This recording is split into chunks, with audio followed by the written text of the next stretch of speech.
Bueno, todos aquellos que tengan Biblia o tengan ahí apuntes para, si quieren apuntar, yo he disfrutado mucho elaborando este mensaje de enseñanza porque, verán, vamos a trabajar con un tema que tiene como título, bueno, si veis que tengo la voz así, es que llevo ya 3 mensajes.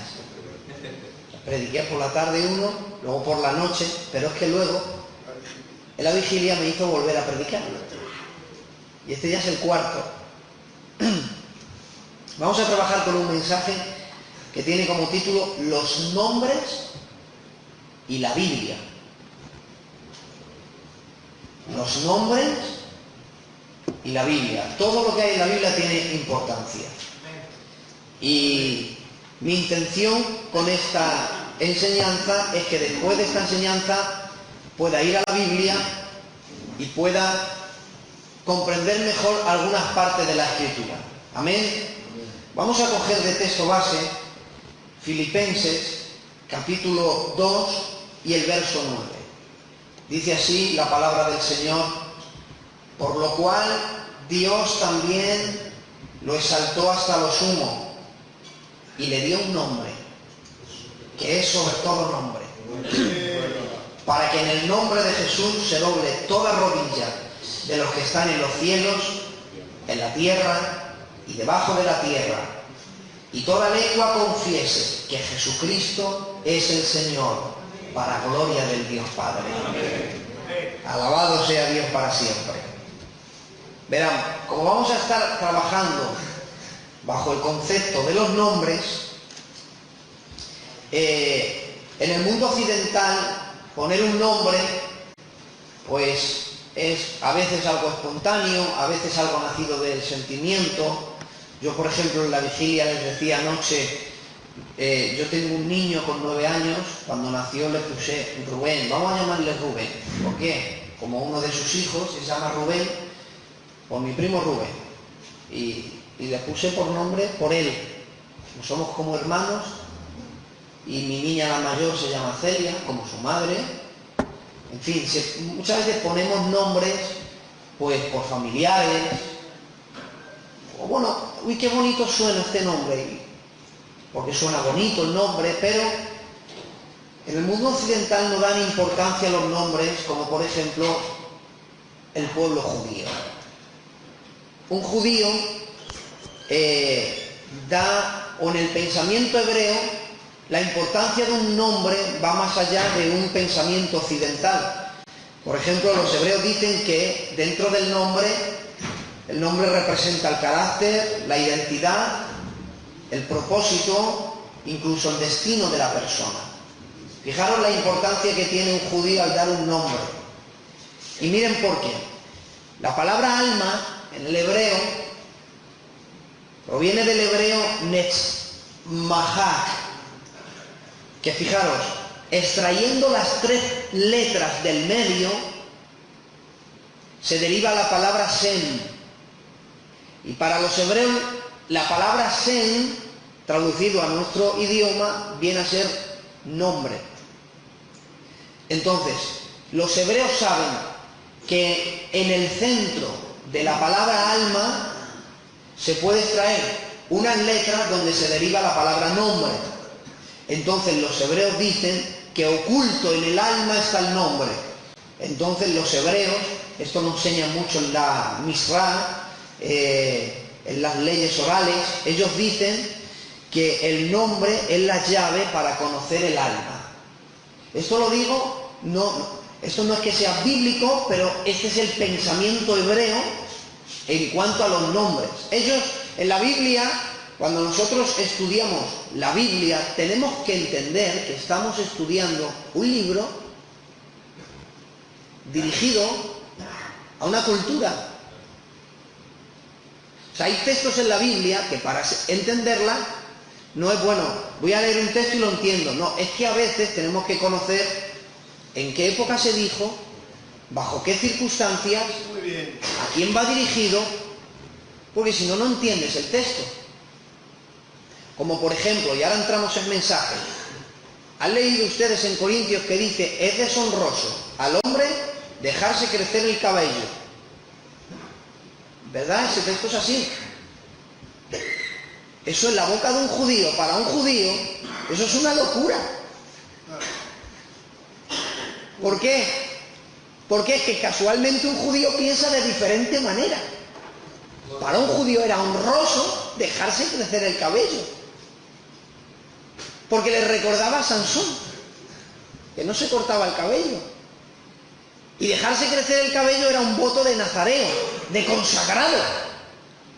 Entonces, ¿cómo un judío dice a otro judío que es deshonroso dejarse cortar o dejarse crecer el cabello si para ellos es honroso? ¿Cómo casamos eso? Bueno, eso lo solucionamos cuando entendemos que el apóstol Pablo está hablando a una iglesia bajo una cultura griega que se han convertido al cristianismo, y ellos, su cultura no es judía, que honroso era dejarse crecer el cabello, pero sí helénica y griega, que el que se dejaba crecer el cabello estaba diciendo en un mensaje, a ver cómo lo digo,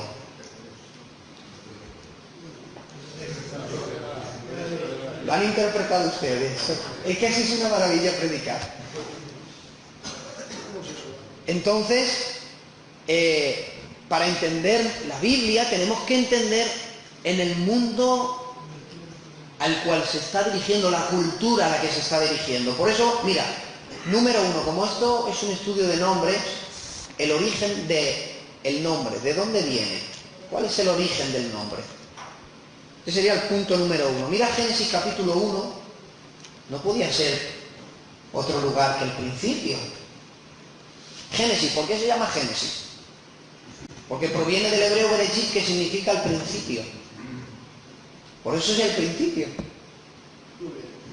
Hay un momento, cuando empezamos a descubrir esto, entendemos mejor la Biblia. Mira, Génesis capítulo 1, verso 3.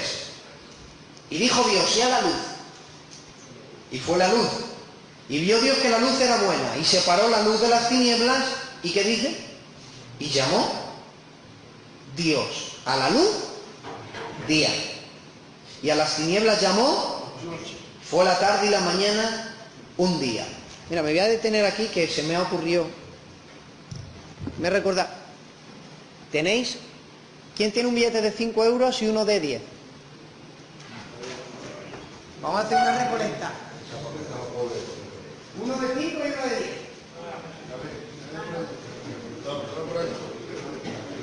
Ya sea que me un chico. Voy a explicar así.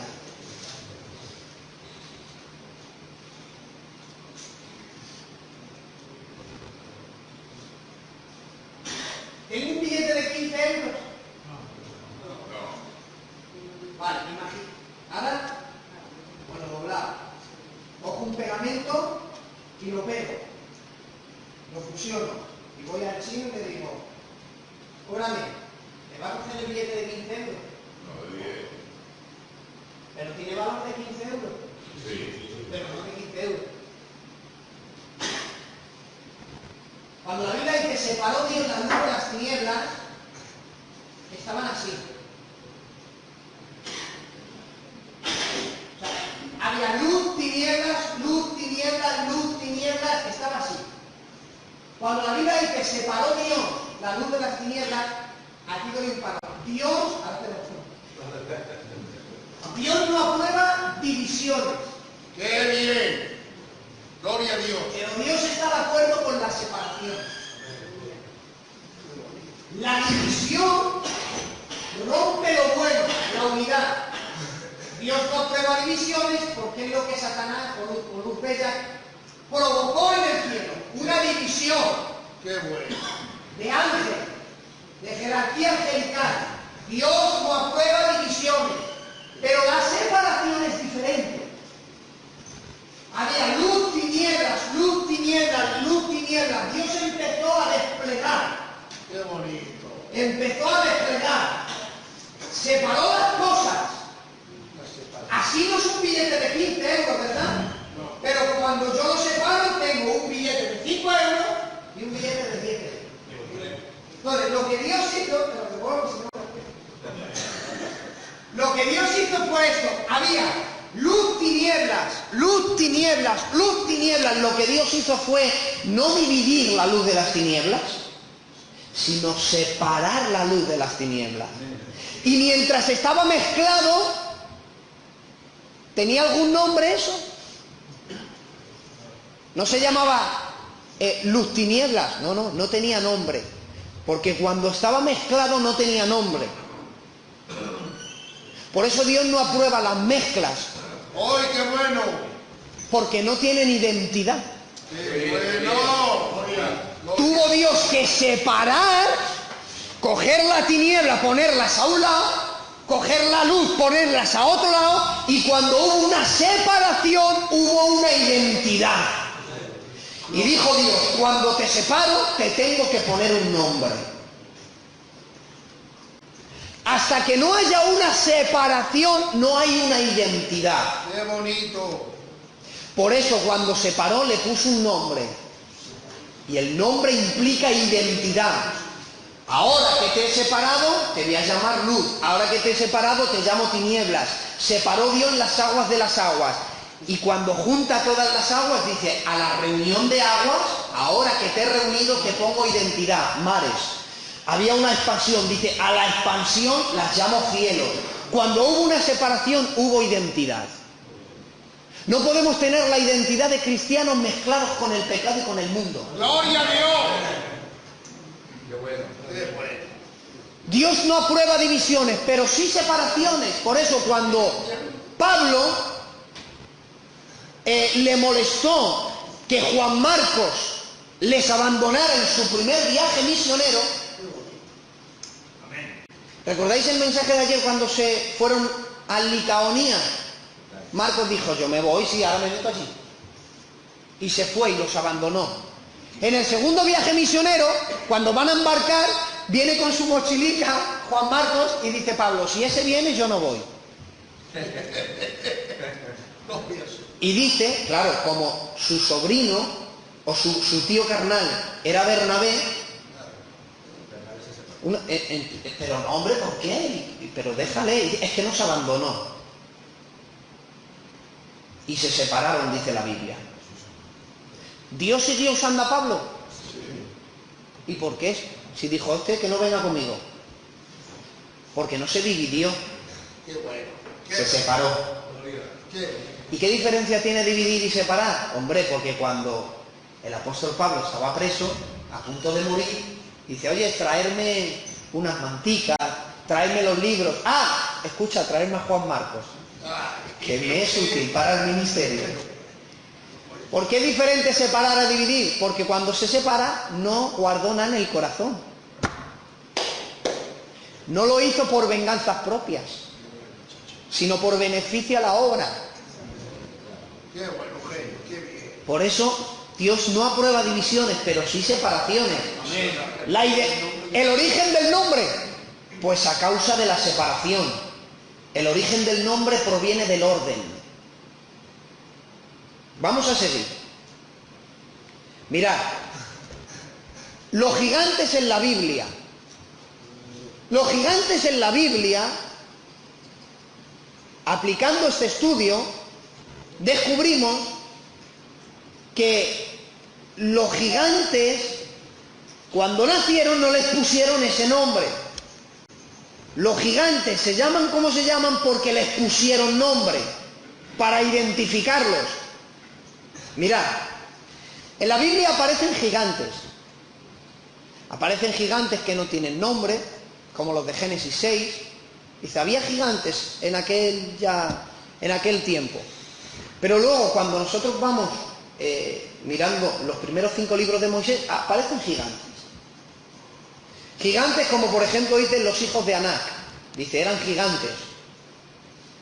Y por tierra de gigante eran tenidos. ¿Sabe qué significa Anac? Bueno, primero voy a dar los nombres y luego los voy a interpretar. Mira, de los gigantes estaban los hijos de Anac. Luego en Deuteronomio capítulo 3 dicen que otros los llamaban los semitas, otros los llamaban los oreos, no las galletas, no, los oreos. Otros los llamaban los zonzoneos. Había un rey que le llamaban Og, Og. Luego estaba Goliat. Había, en 2 de Samuel, habla de un gigante que se llama Sat, un gigante que se llama Lami. Ahora, cuando nosotros damos la interpretación a los nombres, nos damos cuenta que los llamaban así para identificarlos, porque no sabían cómo se llamaban. Mira, Anak significa los que tienen el cuello largo. Como según la Biblia había razas de gigantes, para distinguirlos, ¿y a esos cómo los llamamos?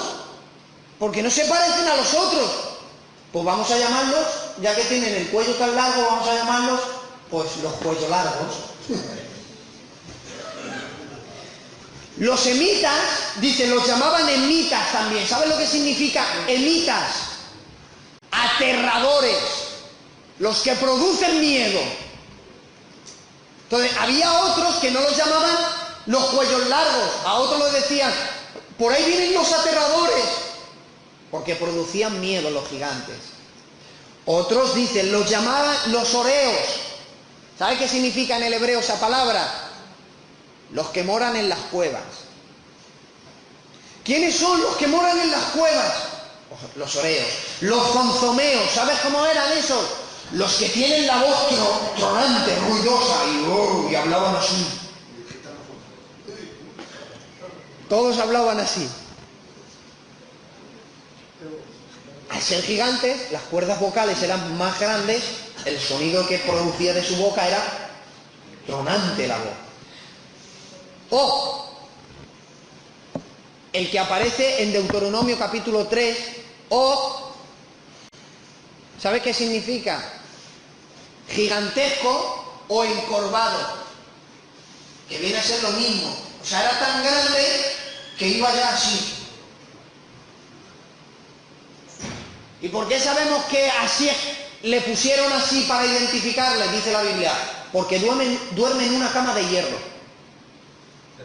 Dice, y no está su cama en los hijos de Amón, dice, y su cama era 5 metros de largo por 3 metros de ancho.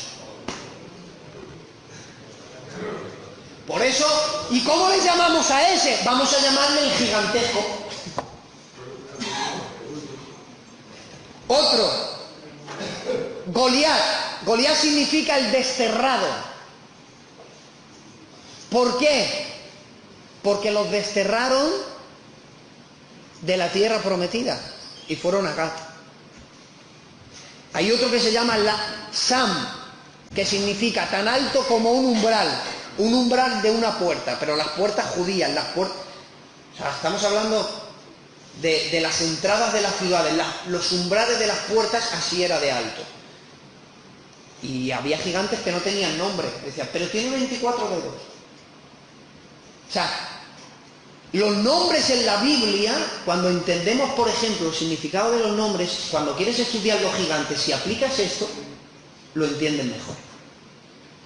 Porque si yo lo digo rápido, parece que estoy hablando en lenguas. Porque si yo cojo Deuteronomio y empiezo a decir, mira, si yo cojo Deuteronomio y hago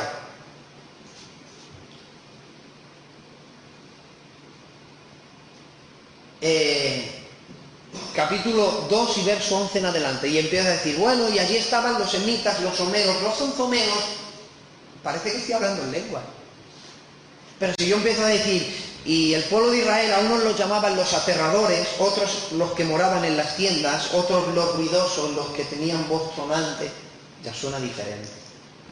Entonces, en la Biblia los nombres se los ponían, número 1, para identificar. Punto número 2, los nombres, los hebreos los ponían por acontecimientos. O sea, no es como nosotros. He llamado a mi hijo Rubén por mi primo hermano, pero los judíos no. Los judíos ponían también nombres por acontecimientos. Pastor, ¿estás conmigo aquí?